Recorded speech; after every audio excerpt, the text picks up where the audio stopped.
Black holes are some of the most fascinating objects in the universe. Imagine a place where gravity is so strong that nothing, not even light, can escape. That's a black hole. There are different types of black holes. Some are small, just a few times the mass of our sun. Others are true behemoths, millions or even billions of times the mass of the sun. These are the supermassive black holes. And then there are the intermediate mass black holes. These are smaller than supermassive black holes, but still much larger than stellar mass black holes. They are like the missing link between these two extremes. Black holes are invisible to our telescopes because they don't emit any light. But we can still detect them by observing their effects on their surroundings. For example, we can see stars orbiting around an invisible object very rapidly, or we can detect the X-rays emitted by gas falling into a black hole. Black holes are not just cosmic oddities, they play a crucial role in the evolution of galaxies like our own Milky Way. Supermassive black holes are the true heavyweights of the universe. They are millions or even billions of times the mass of our sun, squeezed into a region smaller than our solar system. These behemoths lurk at the centers of most, if not all, galaxies, including our own. How do these supermassive black holes form? One theory is that they start as smaller black holes that grow by swallowing gas, stars, and even other black holes. Another theory suggests that they form directly from the collapse of massive gas clouds in the early universe.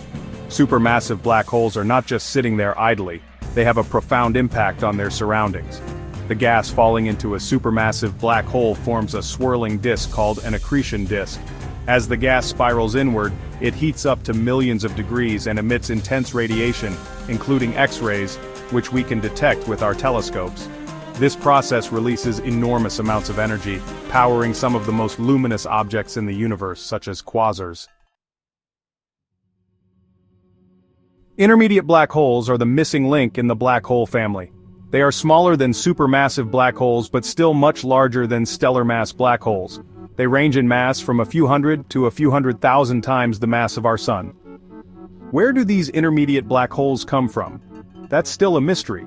One possibility is that they form from the mergers of smaller black holes in dense star clusters. Another possibility is that they are the remnants of the first generation of stars, which were much more massive than the stars we see today. Intermediate black holes are difficult to find. They are not as massive as supermassive black holes, so their gravitational pull is weaker, and they don't have as much gas falling onto them, so they don't shine as brightly. However, astronomers have found a few candidates for intermediate black holes in recent years by observing the motions of stars in their vicinity or by detecting X-rays from gas falling onto them. Section 4. Unmasking the invisible, detecting black holes. Black holes are invisible to our telescopes because they don't emit any light, but we can still detect them by observing their effects on their surroundings. One way is to look for X-rays. When gas falls into a black hole, it heats up to millions of degrees and emits X-rays.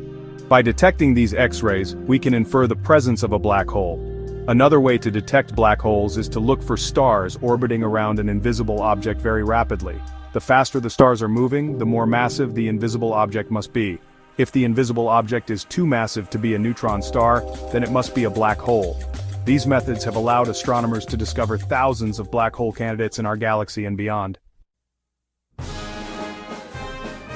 Section 5. The heart of the matter, the role of black holes in the universe. Black holes are not just cosmic oddities, they play a crucial role in the evolution of galaxies like our own Milky Way. Supermassive black holes in particular are thought to regulate the growth of galaxies. The energy released by gas falling into a supermassive black hole can heat up the surrounding gas and prevent it from collapsing to form new stars. This process, known as feedback, helps to explain why some galaxies are still forming stars today, while others have stopped forming stars long ago. Black holes also play a role in the distribution of elements in the universe. When a star gets too close to a black hole, it can be torn apart by the black hole's tidal forces. This process, known as tidal disruption, can scatter the star's enriched material into the surrounding space, where it can contribute to the formation of new stars and planets. Black holes are powerful engines of cosmic evolution shaping the universe we see around us.